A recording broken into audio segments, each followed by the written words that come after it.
train journeys are among the most epic and hardcore on the planet. There's like ice picks stabbing at my stomach wall. Taking people through the world's harshest environments. No train has ever gone further north than this one right here. Overcoming huge technical challenges. Thank God the train's here. I don't know how you do this without it. These trains are a vital link to remote communities. People live along the tracks, so this is their only means home. Sustaining a region's economy. I've never seen so many cucumbers in one place in my life. And even changing the course of history. It's because of this line that the country feels united. These are the world's tough trains.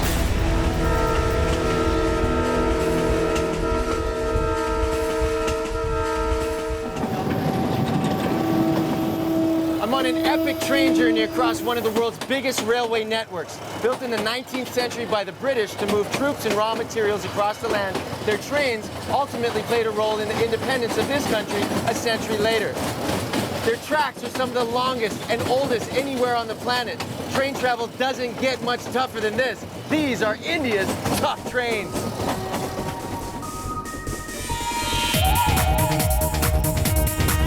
India is the world's 7th largest country with a population of over 1.2 billion. It's also the world's biggest democracy. It's famous for its commercial and cultural wealth, being a region of historic trade routes and vast empires. India is famous for its British-built railway system, but riding on the trains here is anything but British. On Indian trains, a ticket doesn't necessarily guarantee a seat. Giving up your seat for the elderly would be great if you actually had one. And safety becomes a major concern when the only part of you inside the moving train is your hand. Trains and train stations here are completely overcrowded even by Indian standards, and in monsoon season, temperatures can reach up to 50 degrees Celsius. It is hot. A staggering 18 million people ride the train here in India every day on more than 9,000 scheduled services. The Indian Railways network is the 4th largest in the world, after the US, China, and Russia. The British first introduced railways to India in 1858 with the purpose of expanding control over the country. After independence in 1947, the railways became an Indian state-owned enterprise.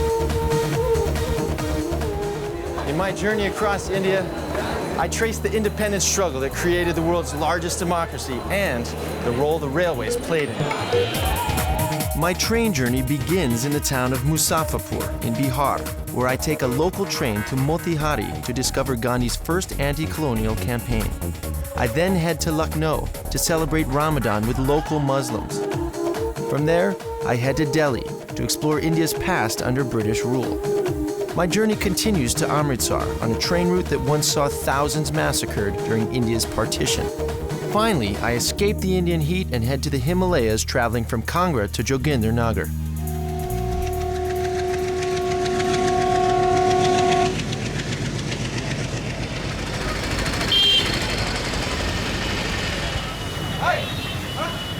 I begin my journey in the town of Muzaffarpur in Bihar, which is in the eastern region of India.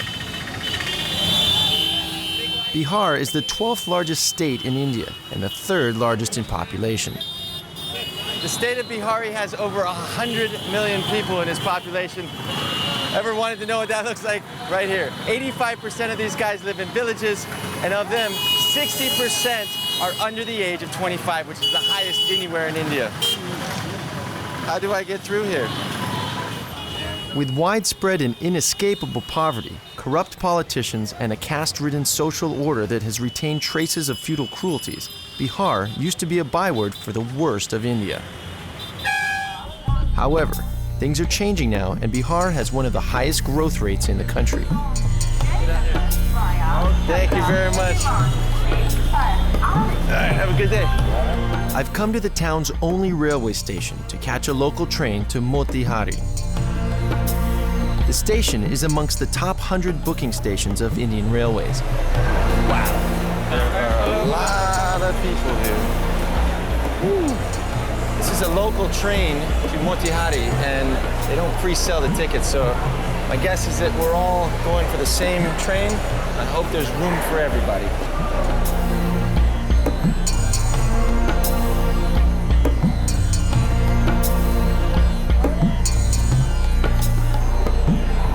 Over an hour to get to here. I have half an hour left before the train leaves.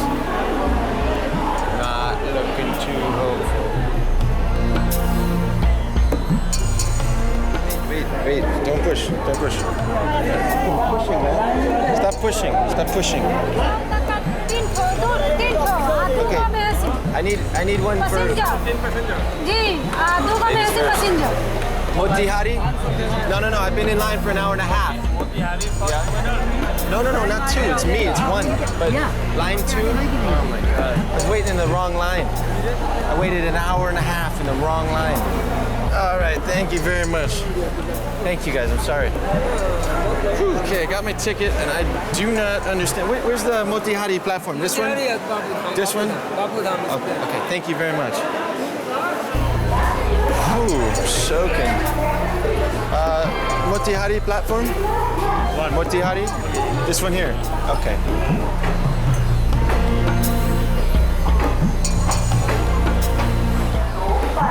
Going to Motihari? Motihari? No, I can't. I'm not going to fit in there. There's no way. Where's the Motihari train? Yes, actually Motihari is from there. The city's that way. Where's the platform? Change the other train. Go to Inpad and then okay, wait over there. Here, yeah. Okay, thank you so much. Oh my God. I don't know what's going on. Where am I supposed to go? Huh. So confusing. I haven't even left yet and I already feel like I'm on a tough journey. This is the right platform, I'm told. I wish you a happy journey. Because I've spent all this time waiting in line, running to different platforms, and still, where's the train? Super late. Oh, now I have to pee. I'm hot and I have to pee, and I gotta find a toilet now. Well, this is certainly a first. I guess it beats just being open about it. It's kind of semi-private. Here's a sink. It's well over 3 hours late, and there's no sign of the train arriving. When it finally does arrive, it's on a totally different platform from where I was told. Excuse me, do you speak English? Is this Motihari train? Yes, this train will go to Motihari. Why don't they put like signs up somewhere, like chart something? I think there must be a chart somewhere, but you need to hear the announcements. Like that's important here. Okay, all right, cool. Well, thank you very much. What a system, huh? You guys? I finally make it onto my first train journey from Muzaffarpur to Motihari. Let the train journeys begin.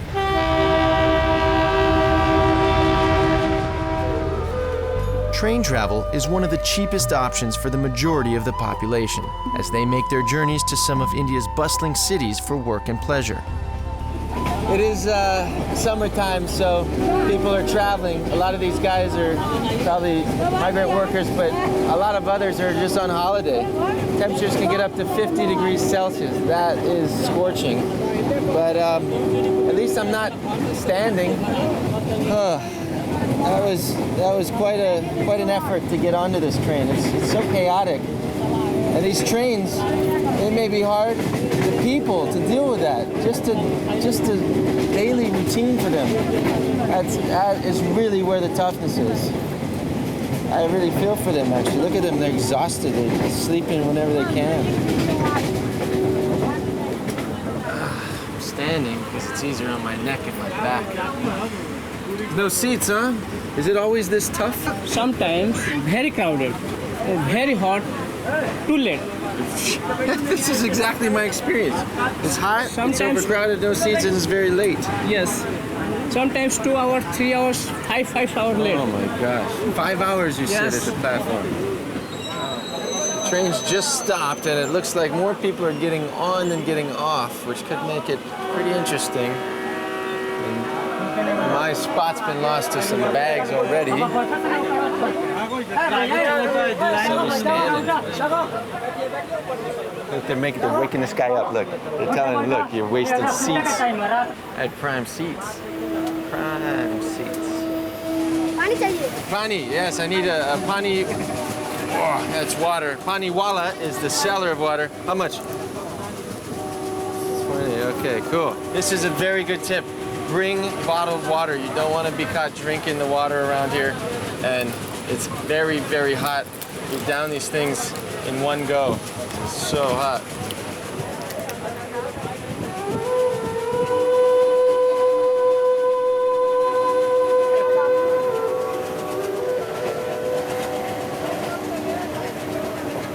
Another great thing about Indian trains is that food vendors will hop on and off stations, catering to the needs of the hungry traveler. Wow, I'm trying to figure out how much that is. That's not even 5 cents.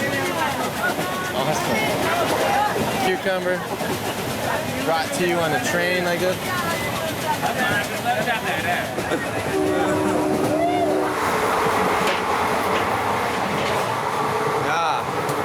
These are the great toilets of the train. They also have Western toilets, so there are 2 types. But even though my first reaction was, oh no, they don't have the Western toilets, these are actually more sanitary on the trains because people tend to get it in, whereas the Western ones, they miss. I don't know what the deal is, but the rocking of a train, or if it's just they don't care, they don't know better, they don't know how. This is the way to go. Simple, cleaner.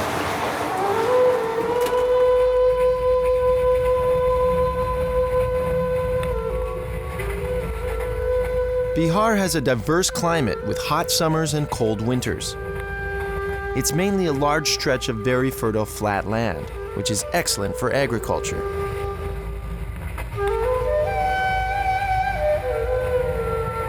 Bihar is entirely landlocked, with several rivers flowing through north to south to merge with the Ganges River. These rivers, along with floods, bring fertile soil to the region. In recent years since the independence, Bihar has lagged behind other Indian states in terms of social and economic development. However, during the colonial era, the fertile land, water, and skilled labor of Bihar attracted foreign imperialists such as the Dutch and the British, who took full advantage of these resources.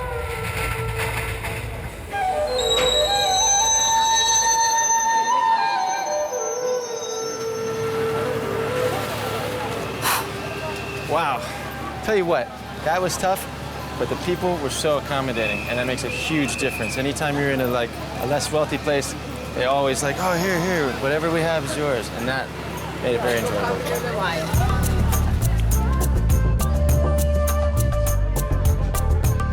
In 1866, the area of Champran was made into a district in Bihar, with Motihari as its headquarters.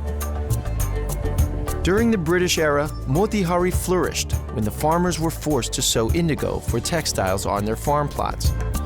As trade routes began to open up throughout India, Motihari Railway Station became an important site for the transportation of indigo dye. In the struggle for independence, Motihari became the first place where Mahatma Gandhi began his anti-colonial campaign in India in 1917. In fact, when Gandhi arrived to Motihari by train, he had just returned from South Africa. Gandhi Memorial? It was on a train in apartheid South Africa that a white conductor threw him off a white-only carriage. That was Gandhi's first anti-imperial awakening.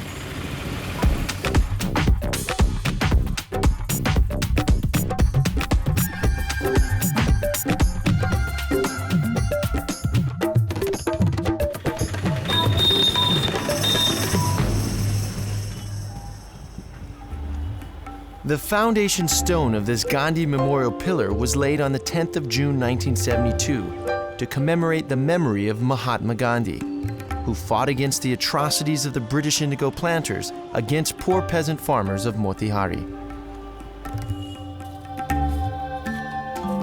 I meet up with historian Deba Priya Mukherjee to find out more about Gandhi's role.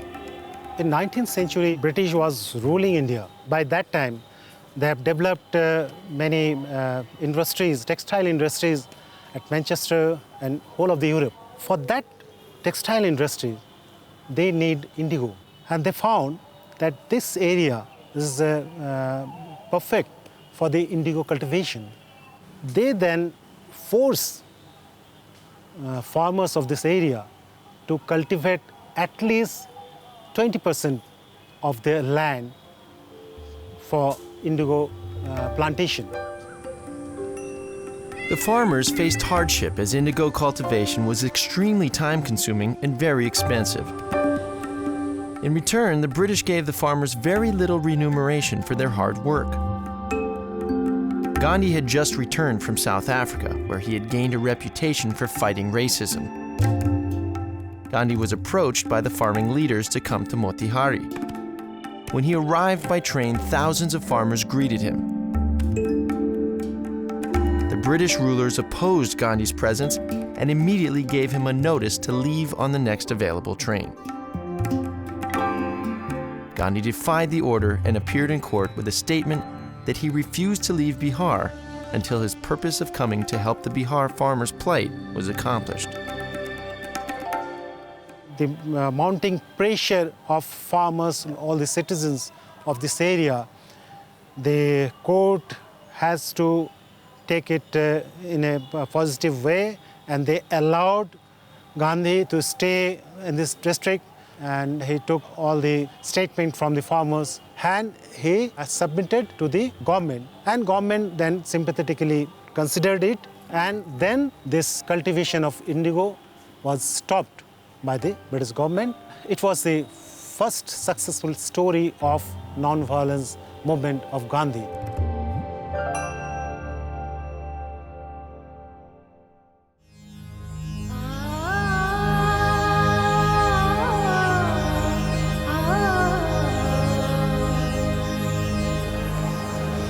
In Gandhi's efforts to strive for independence, he was known to travel the entire country by train, and he always traveled third class. As a result, the lowest, meanest, toughest, least comfortable compartments are still known to old-timers as Gandhi class. I continue my train journey from Motihari to Lucknow in Uttar Pradesh, where I'm joining Indian Muslims in the holy month of Ramadan.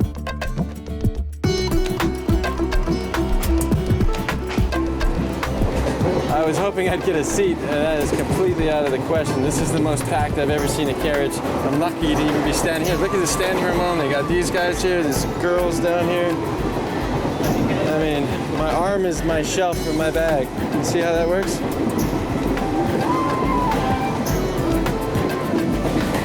Oh man, this is, there's absolutely no room. It's almost unreal. They're just everywhere. Ceilings, packed. Excuse me, guys. This bag doesn't help. There's no room for the bag.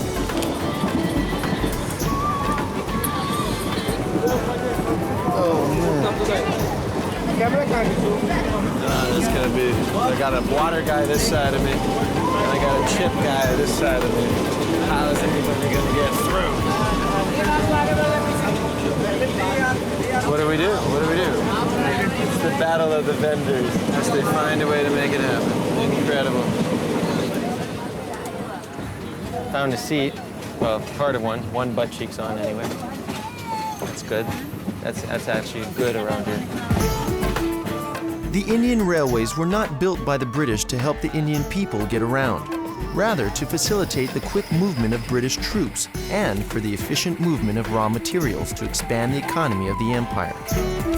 The British introduced the railways to India just 1 year after the Great Mutiny of 1857, but Gandhi used the same railways to unite India together in his anti-colonial campaign.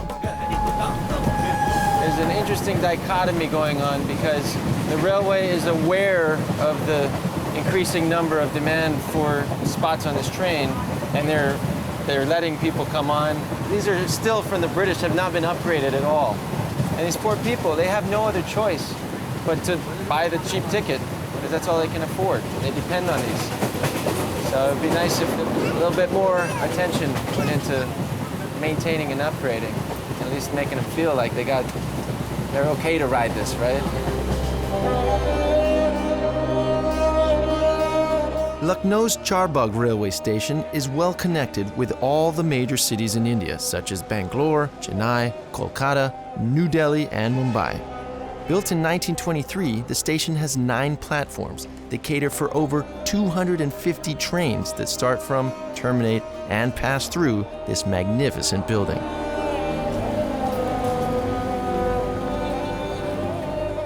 Charbagh railway station is an architectural masterpiece. Design inspirations are based on a chessboard. The palace-like building incorporates a mix of Rajput, Awadhi, and Mughal architecture. Lucknow is the capital city of the state of Uttar Pradesh. In the 18th and 19th centuries, it was famous for cultural and artistic achievements. Everything is well preserved. It's known as the city of many splendors. It is a city of Nawabs influenced by 18th and 19th century architecture by Muslim rulers. It just so happens I've arrived in Lucknow during the holy month of Ramzan or Ramadan, a period of prayer and fasting during the 9th month of the Islamic calendar. What better place than Lucknow to explore the great shared heritage of Indian Islam? Every day for a month, the Muslims fast. They refrain from food and drink from sunrise to sunset, and then at night, their bazaars come to life with color and explosions. I meet up with a young Muslim, Dr. Abdullah, who invites me to celebrate the breaking of the fast with his local community. There will be azan from the mosque. After listening that, they are going to break their fast. Every evening after sunset during the fasting month of Ramadan, Muslim communities from across the city get together to break their fast. The women sit separately to the men and can be seen decked up in beautiful designer salwar kameez as they meet their friends and relatives to break their fast. With prayers, the fast is broken by consuming dry fruits. So hungry. Starting with the date. Starting with the date? Dates. These are the dates. These are the energetic materials which we have to take to the body. This has all the nutrients that your body needs.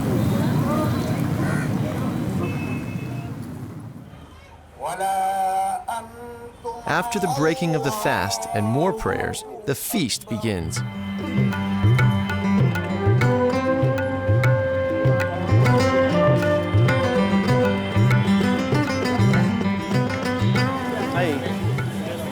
There's more. Each and everyone is enjoying the foodstuffs. Yes. Yeah. Actually, this is the requirement after a long duration. How hard was it for you to fast today? It was too hard. Yeah? Yeah, because without water, it's really a hard time because at the meantime, we have to perform each and every activity. Yeah. Yeah. Makes you think of God, huh? Yeah. Well, eat up.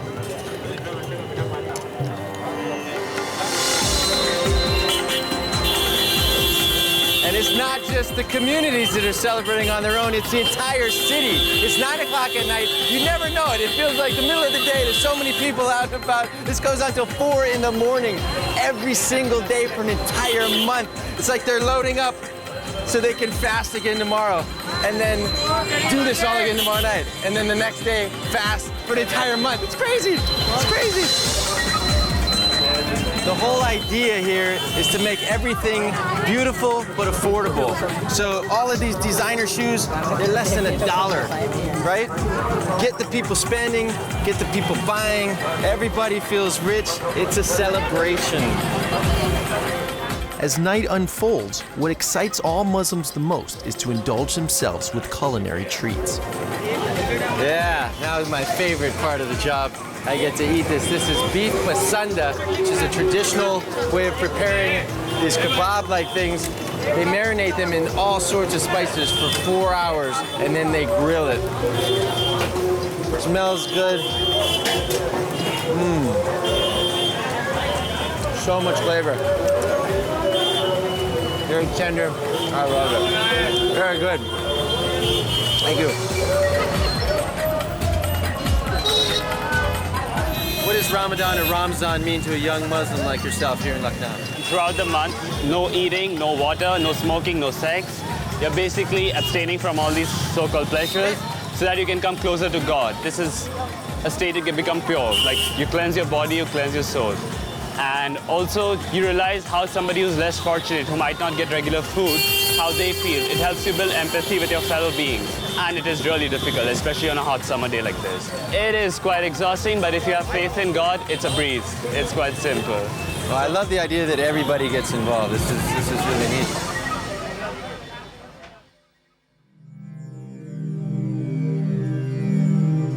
Lucknow is known for these magnificent ruins called the Residency. Built in 1667 by traders of the East Indian Company, it became home to the British Commissioner in 1857. One of the most well-known uprisings that happened during the British colonization of India was a mutiny of the native troops known as Sepoys. In 1857, the Sepoy Rebellion, which happened right here in this residency, caught the British completely off guard as they were blind to the unrest they were causing by their rapid imposition of direct British control over 2/3 of India's population. This rebellion was known as India's first war of independence. I meet up with historian author Roshan Taki to find out more about the mutiny by the Sepoys. How did the Sepoys even get involved with the East Indian Company here at the residency? British East India Company started recruiting native citizens as troops in order to maintain their business and trading here. In 1748, British government also followed the suit, and eventually the Indian troops outnumbered the European troops 10-1. 10-1? Yeah. So the Indians could have taken over the English years before. 200 years they went until they actually revolted. So what led to the revolution? Why was there tension all of a sudden? The one important reason was not proper compensation to the troops. They were not handsomely paid. And secondly, the new cartridges which were given to the troops here, there was propaganda that those cartridges were made up of pig and cow fat. Cow is very pious to the Hindus in India, and pig, Muslims don't like it. They had to bite with their teeth and then put it in the rifle. So now... This was unacceptable to both the communities. Sure. So they're not only fighting for the other team, now they're being forced to go against a religion. Yeah. So they said, enough's enough, time to revolt. Yeah. So all of a sudden, an eruption took place. A revolution started. A small incident could take place in a very large way. Yeah. Here in Lucknow, we are sitting. This is known as residency. The inmates of these residency were besieged by the Indian forces. How long did this go on? For about 80 days. In between these 80 days, more than 250 people killed here. Their aim was to finish those people who are living in residences and who are loyal to the East India Company. The British were very frightened, and they came with a large army and took over this residency and then freed all those inmates and took them with them to the safer places. During the next 6 months, the mutiny was broken, and within the following year, British power was restored. However, the Sepoy Rebellion sent a message to the British that demanded to be heard.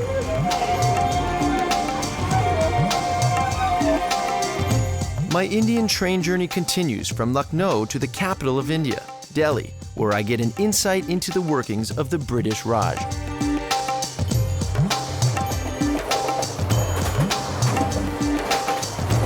Ladies-only carriages did not come as standard for a railway system inherited from the British.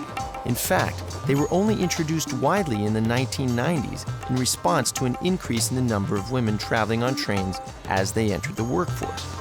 This led to an increase in complaints, a phenomenon that became known as eve teasing, euphemism used in India for public harassment of women by men.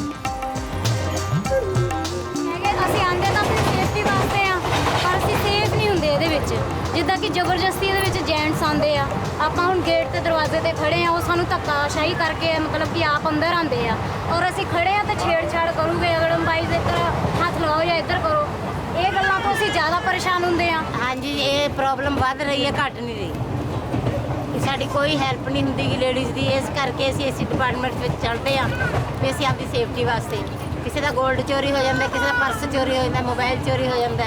ਦੋ police ਵਾਲੇ ਹੋਣੇ ਚਾਹੀਦੇ ਨੇ ਤੇ police ਵਾਲੇ ਹੋਣ ਤੇ ਆਦਮੀ ਨੂੰ ਚੜ੍ਹਨ ਨਾ ਦੇਣ। ਅਸੀਂ ਇਹਦੇ ਵਿੱਚ ਕੋਈ ਸੇਫ ਨਹੀਂ ਹੈਗੇ ਜੇ ਬੈਠੇ ਅਸੀਂ ਲੇਡੀਜ਼ ਅਸੀਂ ਤਾਂ ਇਦਾਂ ਬੈਠਦੇ ਵੀ ਚਲੋ ਲੇਡੀਜ਼ ਹੋਊਗੀਆਂ, ਅਸੀਂ ਇਕੱਲੇ ਸਫ਼ਰ ਕਰ ਰਹੇ ਹਾਂ ਤਾਂ ਸਾਡੇ ਨਾਲ ਲੇਡੀਜ਼ ਹੋ ਗਈਆਂ, ਅਸੀਂ ਸਫ਼ਰ ਚੰਗੀ ਤਰ੍ਹਾਂ ਕਰ ਲਵਾਂਗੇ। ਪਰ ਕੋਈ ਹਟਾਉਣ ਵਾਲਾ ਨਹੀਂ, ਕੋਈ ਪੁਲਿਸ ਇੱਥੇ ਡਿਊਟੀ ਨਹੀਂ, ਕੋਈ ਇਨਕੁਆਇਰੀ ਨਹੀਂ ਹੁੰਦੀ, ਕੁਝ ਨਹੀਂ ਹੁੰਦਾ। India recently introduced 8 women-only trains in Delhi, Mumbai, Calcutta, and Chennai, aimed at providing safety and comfort for the growing numbers of working women. These lady specials have proven a big hit amongst their passengers. I suppose in a traditionally male-dominated society, the absence of men is probably pretty liberating, huh? Yeah, big time, huh?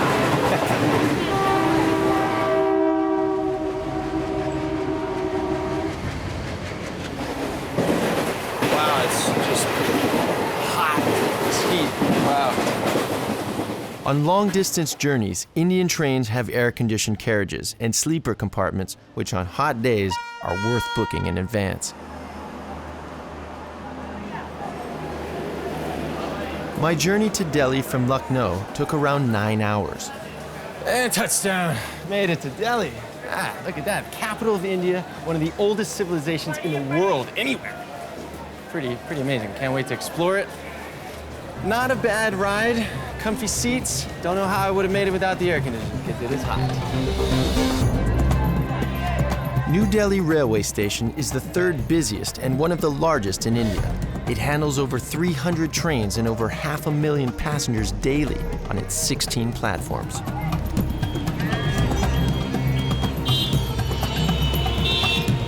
Delhi's immense population of nearly 17 million is diverse, but dominantly Hindu. It is the largest commercial center in North India, and its historic association as the capital of India has influenced its culture. This has left many significant monuments, such as the Red Fort, a World Heritage Site. Delhi is one of the longest-serving capitals and one of the oldest inhabited cities in the world. It's a city that's been built, then destroyed, then rebuilt several times. This is because invaders of the Indian subcontinent, once they've ransacked the place, they realize its strategic location, and then they rebuild it in their own special way.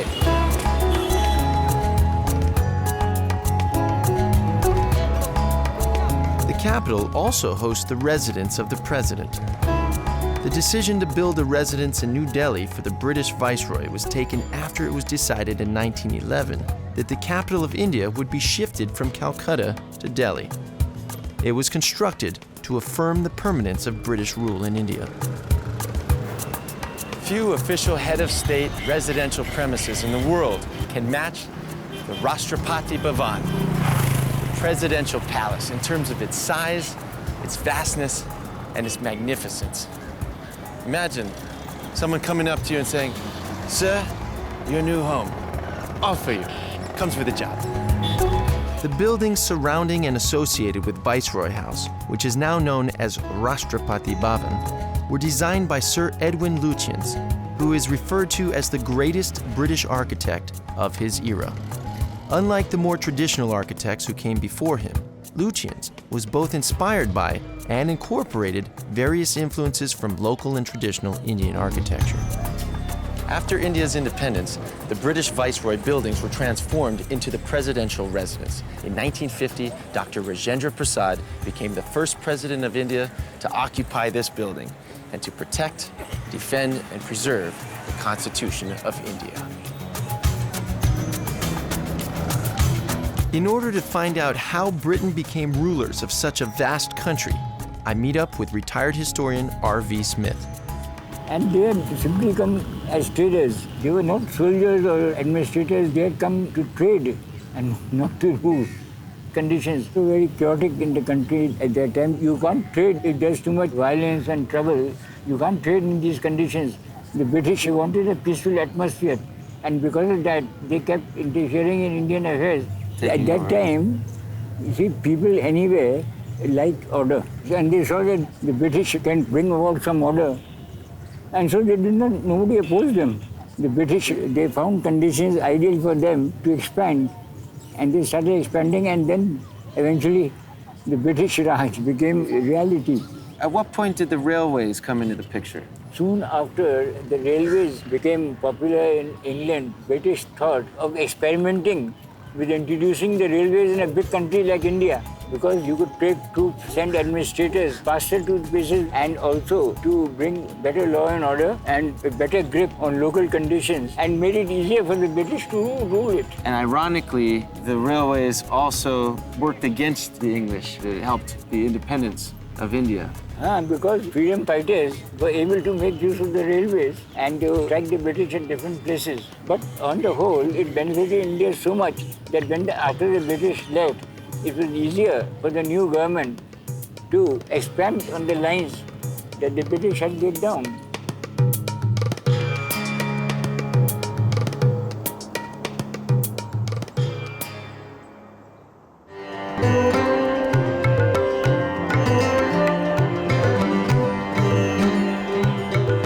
The partition of India in August 1947 split the British Indian Empire into the Islamic Republic of Pakistan and the Republic of India. Before independence, relations between Hindus and Muslims had been peaceful. However, after independence, violence erupted and is still present nearly 70 years later. In my next leg of the journey, I travel from Delhi to Amritsar in Punjab. Before partition, this historically important train route would have run all the way from India's commercial capital Bombay to the terminus in Peshawar, which nowadays falls in Pakistan. After partition, a border known as the Radcliffe Line was drawn right down the middle of the province of Punjab. The city of Amritsar remained in India, and Lahore fell into Pakistan. On both sides, people scrambled to get to the right side of their new border, or were forced to leave from their homes from their formerly friendly neighbors. At least 10 million people fled north or south depending on their faith, and over 500,000 were killed in the massacre. On this very route, militants set upon trains full of refugees from both sides as thousands upon thousands of passengers were massacred. I meet up with history professor Sukhdev Singh Sohal to find out more about why the mass-scale riots occurred. The way British were trying to give this message that they are leaving, that also created fear. The British, once they leave the country, that was a message. So before they left, they wanted to make sure they had a government system in order. Especially the Muslims. Yeah. Muslims wanted that there must be clear in their minds who would be running the government. Then they decided that it would be better if the Muslims have their own country. And for this, Radcliffe was sent from England. He came here, and in fact, no one cooperated with him. This brief was given that you must divide, this way or that way. You must divide. Punjab became a hot place for this tension. When I was a kid, when my grandmother told me that what happened back then, how her family was living in Pakistan still when it got partitioned, and how they had to run for their lives, because the country town that wasn't far away from them, 10,000 people in one night got slaughtered. Oh my gosh. My grandmother, she told that she had witnessed a few girls getting raped and young children getting killed. ਜਦੋਂ ਇਹ train ਭਰ ਕੇ ਲਾਹੌਰ ਵੱਲ ਗਈ ਹੈ ਤੇ ਜਿੰਨੇ ਵੀ ਸਾਡੇ ਹਿੰਦੂ ਭਰਾ ਸੀ ਸਾਰੇ ਮੁਸਲਮਾਨਾਂ ਨੇ ਵੜ ਦਿੱਤੇ। ਜਿਹੜੇ ਪਿੰਡਾਂ ਵਿੱਚ ਰਹਿੰਦੇ ਸੀ ਮੁਸਲਮਾਨ ਉਹ ਹਿੰਦੂਆਂ ਨੂੰ ਮਾਰਨ ਲੱਗੇ ਤੇ ਹਿੰਦੂ ਜਿਹੜੇ ਸਿੱਖ ਜਿਹੜੇ ਸੀ ਉਹ ਮੁਸਲਮਾਨਾਂ ਨੂੰ ਮਾਰਨ ਲੱਗੇ। Radcliffe realized at that time that he was doing something unnatural. Right. He is dividing cities, he is dividing rivers, he is dividing communities. Once that line was drawn on a map, no one knew where is the line. No one knew.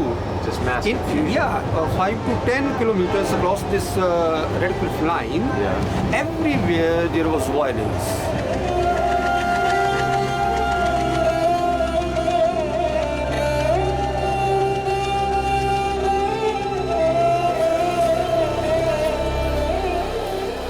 This is it, Amritsar, the end of the line.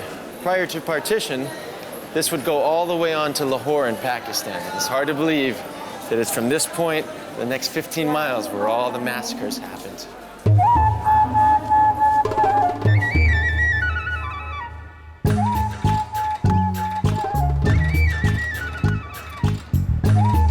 Amritsar is the capital city of Punjab and is located in the northwest region of India. At the time of independence, the dividing line placed Amritsar, the spiritual home of the Sikhs, within the borders of the new India. Its population is made up of Sikhs and Hindus, where Sikhs are the majority, making up 60% of the community. Sikhism, which was born out of Hinduism, began with the emergence of Guru Nanak as the religious leader and social reformer during the 15th century in Punjab. One inciting incident during the British rule, which is remembered by most Sikhs, is the Amritsar massacre, also known as the Jallianwala Bagh massacre. This is Jallianwala Bagh Memorial Park. What happened here was on April 13, 1919, the whole place was packed with local farmers celebrating the new harvest, or Baisakhi. There was also a small group of demonstrators non-violently protesting the arrest of two of their leaders by the British. Suddenly, General Reginald Dyer brought in 50 Gurkhas and ordered open fire on everybody until the ammunition ran out. Baisakhi के दिन यहाँ सभा चल रही थी, लोग बैठे हुए थे। हमारे फादर यहाँ आए, देखा क्या माहौल चल रहा है, कोई बैठ गए 5 बजे अंग्रेज लोग आके ऊपर चढ़ा, उन्हें देखा माहौल कैसा चल रहा है, वो कोई चेतावनी नहीं दी, सीधा फायरिंग चालू कर दी। हमारे फादर को गोली लगा, 1,650 rounds had been fired, a number derived by counting empty cartridge cases picked up by the troops. The casualty number estimated by the Indian National Congress was around 1,500, with approximately 1,000 dead. You can still see actual bullet holes highlighted here in the wall. Many historians agree there were 2 events that led to the end of the British rule in India. This clearly was one of them. The other event being the Sepoys' Mutiny of 1857. I can't help but think every raindrop is a metaphor for a bullet that happened here, wiped out the park. Just like that, thousands of people gone.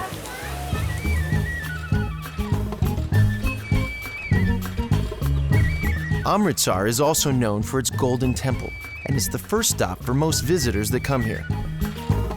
Established in the 16th century by Guru Arjan Dev V, this enormous pool surrounds a magnificent 2-story marble structure in the center, which has become a source of inspiration to the community and a place of pilgrimage. Every day, thousands of devotees visit this place, and they say by dipping themselves in the pool here, they gain immortality as well as a spiritual purification. The Golden Temple today is still widely held as the most exalted of all Sikh shrines.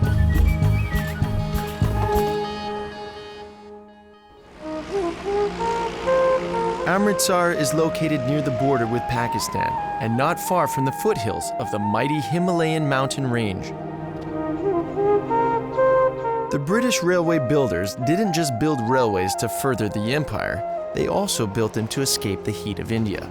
Across the country, 5 small narrow-gauge railways were built to transport people from the heat of the plains up into the cool mountains. They were known as hill stations. The Kangra Valley is not one place in particular. It happens to be the entire region that lies between the range of Himalayas to the north and the last strangling foothills to the south. I'm headed to the town of Jogindergarh on this narrow gauge train, being the youngest of the 5 mountain railways of British India. Built by the British in 1925, it turned into a passenger service train in 1929, and it's played a big part in the economy of this region ever since. All right, this looks good. For my final train journey, I'm catching one of the mountain railways of British India in the sub-Himalayan region from Kangra to Jogindernagar in Himachal Pradesh.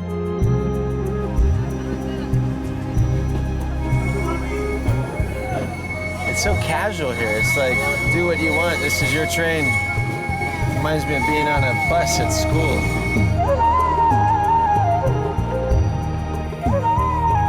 The British laid down 103 miles of this railway line, linking all important railway and religious towns of Kangra. The journey gives the traveler a chance to gaze as long as he likes at lush green fields and stunning mountain range panoramas, without being swung round every few minutes on a narrow arc. It's interesting. We're on a mountain range that curves a lot, and yet somehow on a train, we're not curving that much. It feels like a straight route, and it has to really for the track to, maintain a train to ride. It's pretty amazing, actually.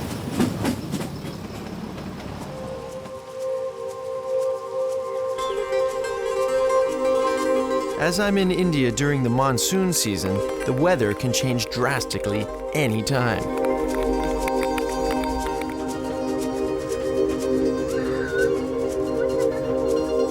I'm actually really enjoying this ride. It's sweet, quite charming with all these families on board, mostly migrant workers traveling to find more work. It's a little concerning though. Kangra Valley Railway is not in a good shape. The Indian railways have been neglecting them for the last 70 years and have chosen not to convert the 100-mile narrow gauge tracks into wider gauge. And engines need repair, carriages need repair, there's a leak right here. And a lot of these parts aren't even being made anymore. So if anything does happen, it's gonna be a shame because that could be the end of all this.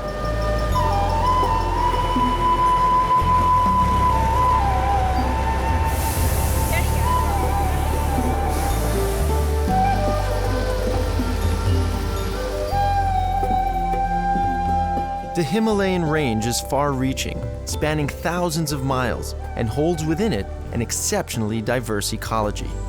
If you want a gentle, peaceful, and memorable experience of the Himalayas, then Himachal Pradesh is the perfect setting. Here, some of the most enchanting and scenic views embrace the Kangra Valley. Come up here into the Himalayas, where it's nice and cool and wet and lush. Beat the Indian summers. It is beautiful. I cannot blame them.